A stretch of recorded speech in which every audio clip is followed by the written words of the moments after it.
Okay అండి. మా టీమ్‌లో అందరూ కొంచెం షై ఫీల్ అవుతున్నారు. నేను మాడతాను ఇవాళ. సో, నా స్పీచ్ ఇది.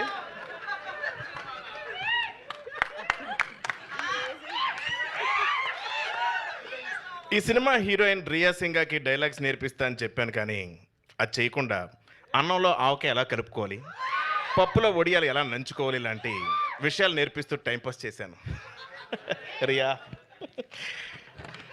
కోస్టార్స్ అయిన వెనెల్ కిషోర్, అజయ్, హర్ష చెవుడు, కబీర్ సింగ్ దుహాన్, గుండు సుదర్శన్ టైం సెన్స్ లేని నా కోసం సెట్లో వెయిట్ చేయడం ఇష్టం లేదని వార్నింగ్ ఇచ్చారు. Love you brothers. Editor Karthik Srinivas edit టేబుల్లో నేను లేని సీన్స్ బాగా ఎంజాయ్ చేశారని కాంప్లిమెంట్ ఇచ్చారు.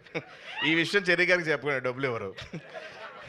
ఇక మ్యూజిక్ ఇస్తున్నప్పుడు కాలభైరవ్ ఏమన్నాడంటే, ఆల్రెడీ అక్కడ సత్యదేవ్ యాక్టింగ్ వాయిస్తున్నాడు కదా, మళ్ళీ నేను ఎందుకు వాయించడం అని మ్యూజిక్ కొట్టకుండా చిరాకు పడ్డాడు.